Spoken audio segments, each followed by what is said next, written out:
Con nosotros y en estudios de BTV Noticias está la economista Laura Nalbarte, es directora técnica del Instituto Nacional de Estadística. Laura, bienvenida. Bien, muchas gracias.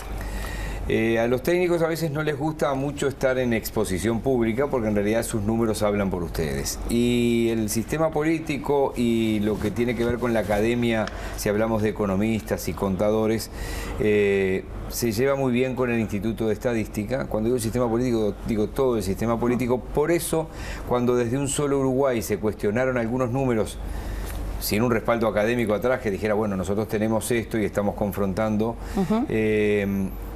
¿qué sintieron ustedes técnicamente desde adentro del instituto? No nos gustó, sin lugar a dudas, porque en realidad lo que hay que pensar es que el Instituto Nacional de Estadística es el rector del Sistema Estadístico Nacional y tiene una historia y una trayectoria, como tú bien mencionabas, avalada por todos los partidos políticos, no ha importado quién ha estado en el gobierno. Es un activo del país y lo que produce son bienes públicos.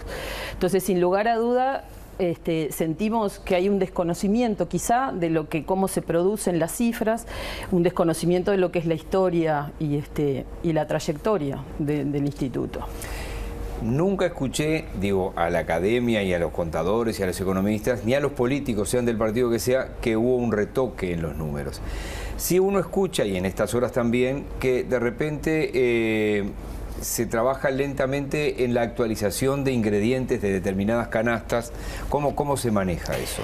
¿Se entiende la pregunta? Sí, sin lugar a duda. Es correcto, digamos.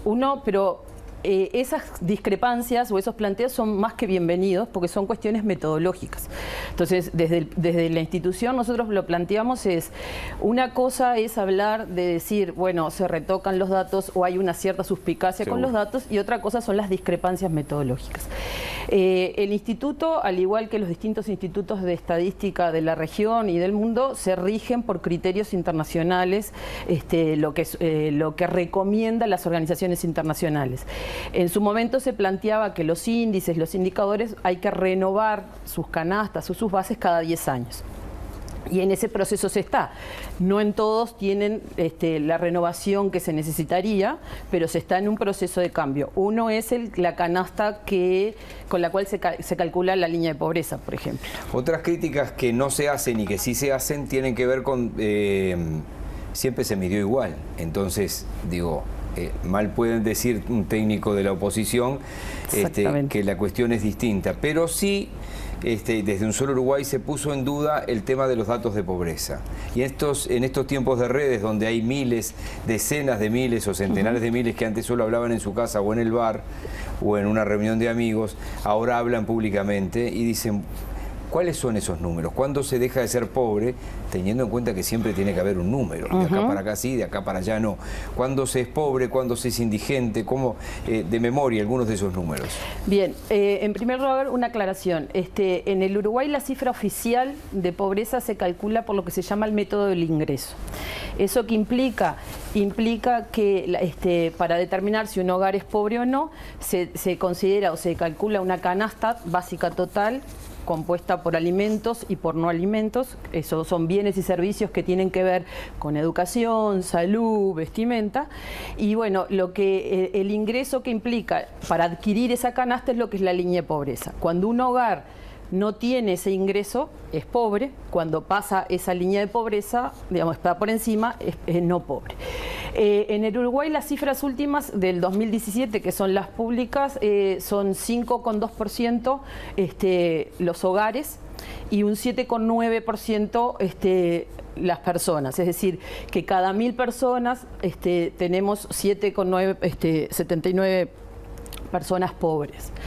¿Que ganarían cuánto? Bueno, lo que pasa es que va a depender, hay líneas de pobreza que están asociadas a Montevideo, al interior y al interior rural, entonces va a depender. Ahí está. Por ejemplo, para decirte un número más o menos, de una persona en Montevideo, la línea de pobreza es del orden de 13.000 pesos. Sí, pero eso va también que tener en cuenta cuántos son los componentes del hogar. Seguro, si eso es una persona. Eso es una sola persona. Fue muy bueno el paréntesis porque yo trabajé con alguien que se reía de lo que yo planteaba, no al aire. Él tiene 3 casas. Ajá. y anda mal de laburo.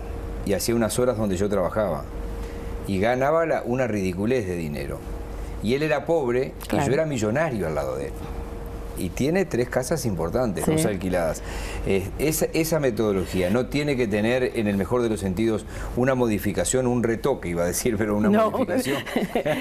Digo, la metodología, no los números. No, quizá una complementariedad más que un retoque. Porque él era un pobre, pero que no tenía dónde caerse. Desde el punto de vista de la medición del ingreso. Exactamente. Pero también cuando sacó las cifras del censo, cuando se sacó se calcularon las necesidades básicas insatisfechas, que esa es otra aproximación que uno tiene en cuenta otras dimensiones. En el Uruguay, tú hace un rato me mencionabas la necesidad de ayornar ciertas mediciones. Se está trabajando en lo que se llama la pobreza multidimensional. En muchos países, en América Latina, ya hay países que han hecho el ejercicio de tener la medición oficial por el método del ingreso y por la pobreza multidimensional. ¿Esto qué implica o qué es? Considerar dimensiones como la vivienda, la educación, la salud, el confort y ver, bueno, definir umbrales en los cuales uno dice, bueno, si esta persona tiene carencias, no tiene carencias. ¿Y se está pensando en eso acá o es...? Sí, se está trabajando con la academia, con el MIDES, con el Ministerio de Economía, con la OPP, el Instituto Nacional de Estadística, así como se hizo con las necesidades básicas insatisfechas. Se juntó todo aquel que trabaja en el área, ya sea vivienda, educación, economía, la academia, y se definieron las necesidades básicas insatisfechas. Perdón, una cosita. Sí. Entonces, un hogar, como tú decías, puede ser pobre desde el punto de vista del ingreso y tener las necesidades básicas satisfechas, o al revés. Podría ser, uno piensa a veces en hogares en la Costa de Oro que pueden no tener saneamiento y uno podría ser, bueno, tiene una necesidad básica insatisfecha, pero desde el punto de vista del ingreso no es pobre. Sí, sí, no, y de repente vive en una casa que no tiene saneamiento, pero que en determinada zona de Montevideo sería muy cara. Exactamente. 2 contextualizaciones muy breves para el final. Marcelo Nugué, que pertenece al movimiento Un Solo Uruguay, dijo que las cifras oficiales indican que la pobreza en su departamento en Paysandú es 3,5%. Tipo Martini pregunta, básicamente. Bueno, ahí. Que la indigencia es 0% y que el 14% no tiene agua caliente. O hay pobres o a los sanduceros les gusta bañarse con agua fría, dijo. Porque hay 0 indigencia y 14% no tiene agua caliente. Señaló y criticó que el desempleo se sitúa en 6,5 porque si se recorre se ve que hay pobres y desempleo. Cuando cruzás los datos con los del BPS te faltan 15 o 20 mil personas. A juzgar por esos datos tendríamos niveles de pobreza e indigencia de Alemania, pero yo vengo a Paysandú y ¿saben qué? Esto no es Alemania. No, sin duda Paysandú no es Alemania, eso no vamos a discutir. Volvemos a lo que planteábamos hace un rato, son mediciones diferentes.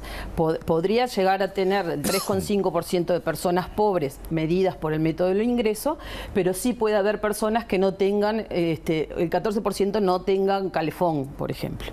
Pero yo le quiero hacer una precisión, digamos, que tiene que ver con lo que el inicio de nuestra charla, que tenía que ver con la posibilidad de tener la transparencia de la información y el no cuestionamiento. Se pueden hacer los cálculos porque los datos están disponibles.